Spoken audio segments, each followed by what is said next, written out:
Originally established in 1666 and later incorporated in 1713, the town of Rutland, Massachusetts sits in the geographical center of the state.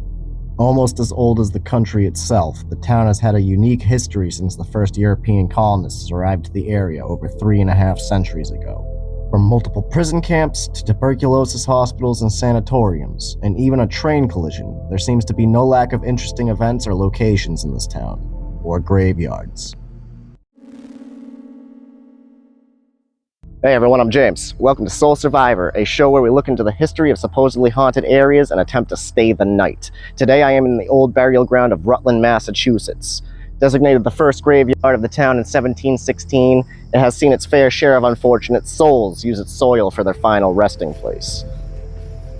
Men killed by the local Native Americans in violent raids of the early 18th century, along with soldiers from the Revolutionary and Civil War, are interred here.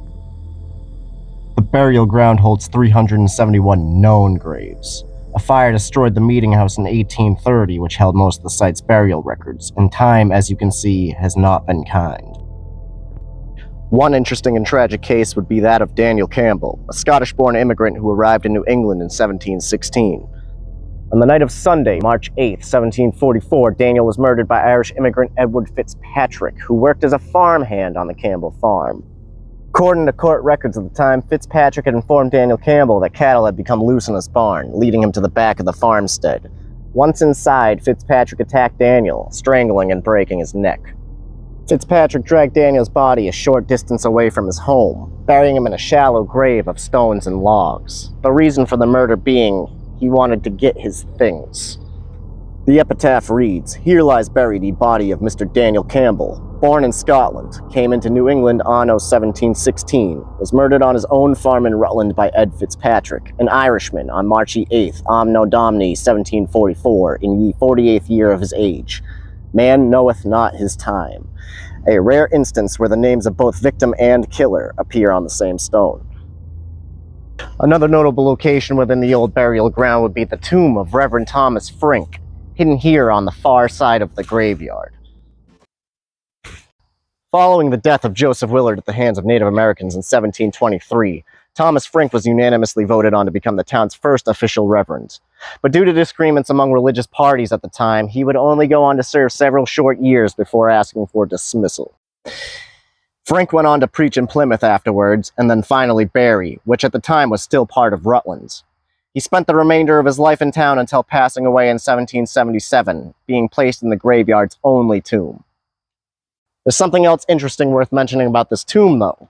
The strange phenomena that several others and myself have experienced in the past. But we'll discuss that more later when I'm back to stay the night.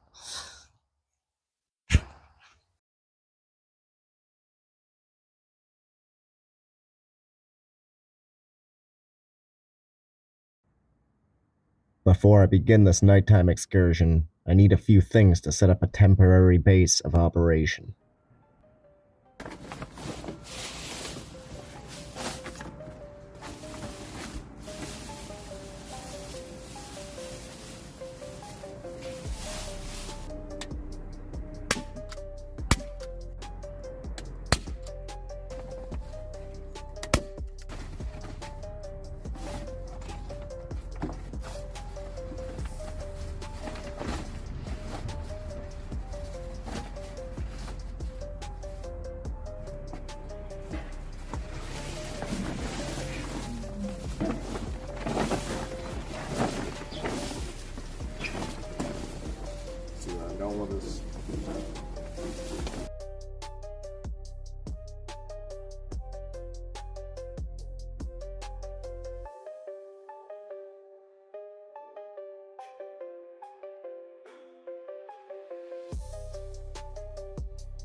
Can you see me?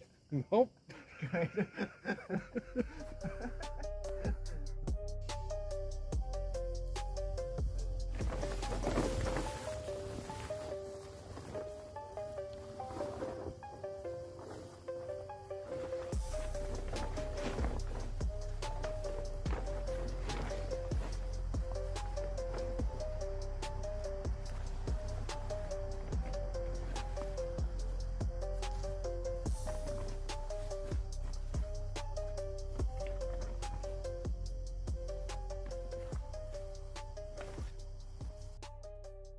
Using local foliage helps to disguise the tent, giving me a safe spot to leave my equipment unattended, as well as a place to catch my breath during the overnight trip to the graveyard.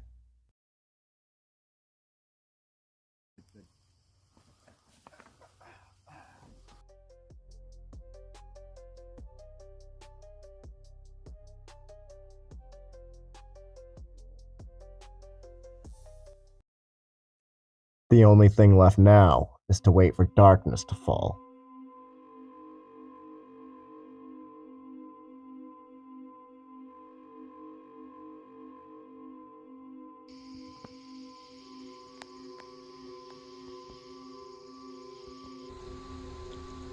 Alright, it's 9 o'clock. I am in the old burial ground. We're gonna go and set up downhill a little bit away from the graves.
Give you guys an idea of how dark it is out there. Turn off the light. That's the IR camera working right now. It's the only light I can see. The whole graveyard.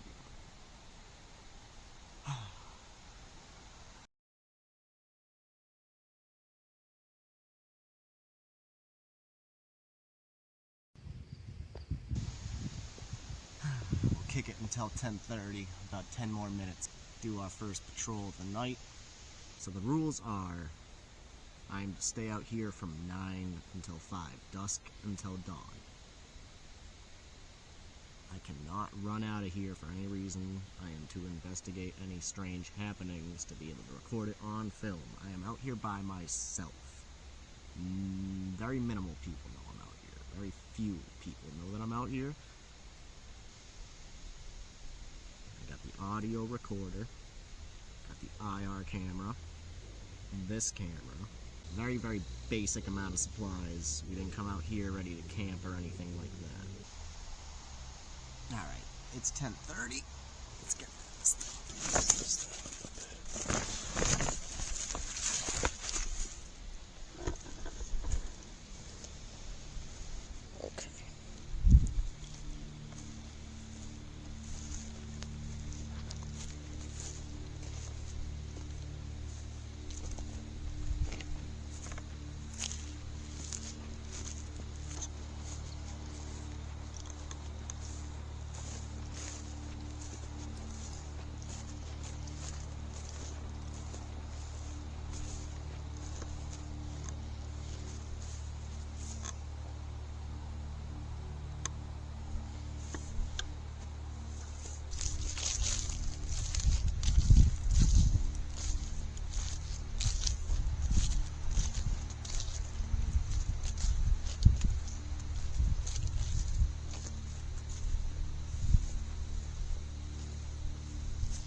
Though I'm willing to investigate any strange occurrences during my stay, there are certain caveats to that rule. Any sign of potential danger by animal or other people, and I will end the investigation. Along with this, I will be as a ghost myself, making sure to clean up my site and leave no evidence behind before leaving for the night. I treat the graveyard as an open-air museum, leaving the things I discover undisturbed and interacting with them physically as little as possible. No punching holes into the ground with the camera equipment or the tent posts, and no using anywhere in the graveyard as a restroom.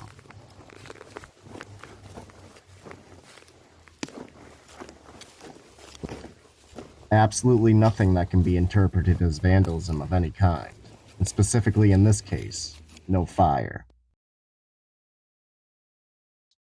As the narrator, I'm sure, has already mentioned, I have begun this expedition with a few set rules. Number one, we will not be building a campfire in a public graveyard. But just because we can't have a fire doesn't mean we can't heat up a drink. I have brought with me tonight what are known as flameless ration heaters. So the plan is to double up on these in an insulated bag in hopes of bringing the water as close to a boil as possible. I don't expect a full-on boil, though. Even though the heaters are slightly degraded due to age, they still work perfectly, showing visible results within minutes. A packed mixture of magnesium, iron, and salt. Adding water to the powder causes a chemical reaction that's been compared to a battery shorting out, generating heat at a slow rate. The whole process takes a little bit of time, but it's well worth it in the end.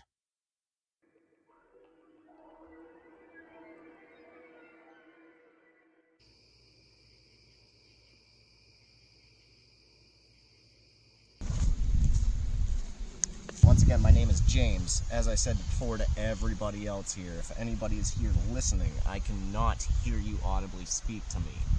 This device in my hand will allow you to say something and I can hear you later on. Let me know if you're here with me right now. Say my name, James. Say your name, Daniel. How do you feel about being murdered by your farmhand, Edward Fitzpatrick? Do you hold any deep grudges? I would. I definitely would.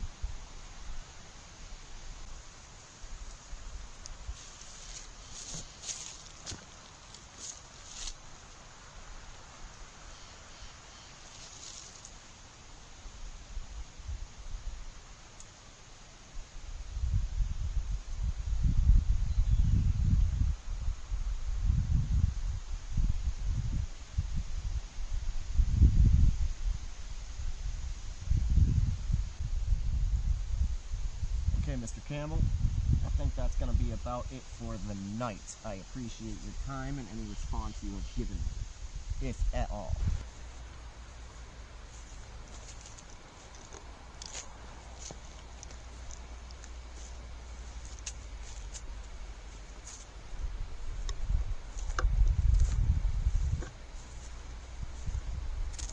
Jesus Christ.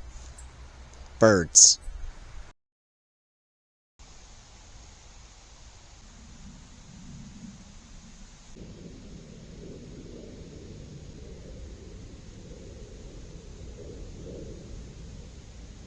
It is just a little bit past 1 o'clock. It's been a pretty quiet night, nothing too crazy happening. Why don't we go for a walk and I'll tell you about those strange experiences I've had in the past year. It was about 20 years ago. I was probably about 10 or 12. We would steal my father's RCA 8mm camera, the ones that ran on the large cassettes. I always had an interest in the paranormal, cryptids, ghosts, you name it. I loved it. We would bring the camera down to film and the camera would drain almost instantaneously, along with static appearing on the images every time we reviewed the footage. According to family, this used to be an iron gate door. You would be able to see in through both edges directly into the tomb. As far as I've known, it's always been this brick wall. Another occurrence would be when we brought my neighbor's large Rottweiler down here. For reasons unknown, he would go completely ballistic over this particular stone, and it turns out that this is actually half of a headstone from up in the graveyard. There is actually another part of a broken headstone right here. Not sure where it came from. It is fairly new as far as I'm concerned.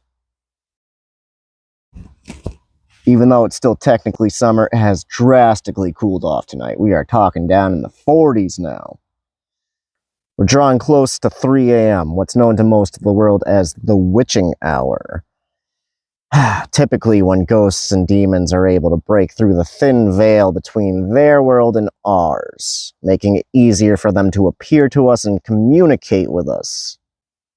On a more logical and scientific explanation, 3 a.m. also happens to be the point where your body produces the most serotonin, possibly attributing to the sightings people have had over the past millennia of various ghouls and ghosts and spirits.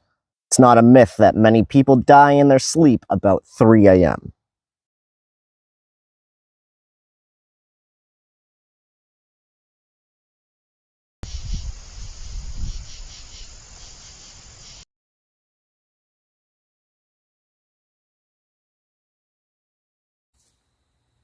Okay, Reverend Frank, I wasn't able to formally introduce myself to you earlier. My name is James. Thank you for sparing me a few minutes of your busy schedule this morning. As I've been repeating all night, I will not be able to audibly hear anything you say to me. This item in my hand will allow me to hear anything you have to say after the fact. If you have any questions, if you have anything you would like to say to us, please say it now. My name is James. Can you say James? Can you say your own name? Thomas Frank.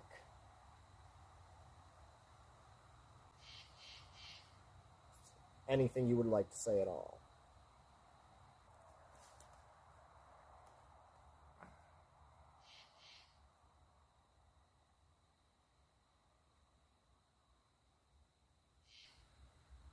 Alright, Reverend Frank, our time is beginning to run short. If there's anything you would like to say, now is the time. Okay, Mr. Frank, I'd like to thank you for your time and wish you a great rest of your evening. I'm going to leave my devices here in case you feel like you need to speak after I have already left. Feel free to say anything you like. I will return and speak to you if you do. Alright, everyone. We're hitting the 4 a.m. mark now. I'm going to do one more final patrol around the graveyard and I'm going to start cleaning this all up. I'll be reviewing all footage and audio tomorrow. Hopefully we caught something.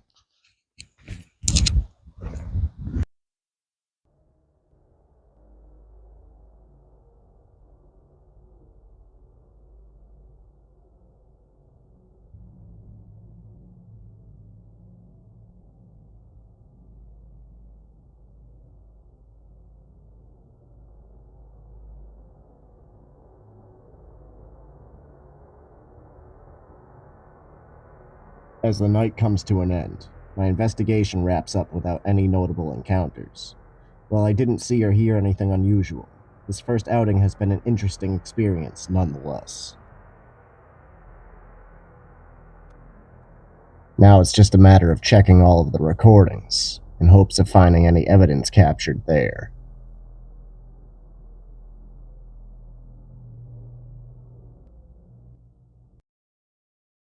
Okay, I have reviewed all audio recordings 2 times. I have reviewed all video footage 2 times. I can definitively state that I have caught no evidence. But that's not to say that the place isn't haunted.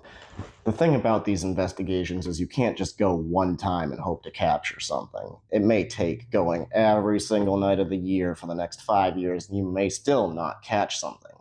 So there was no audio or video or personal encounters overnight. The only small things would be such as my audio being cut off completely on a couple of video clips, as well as defocus on the camera. Ghostly encounters? I don't think so. User error? Maybe.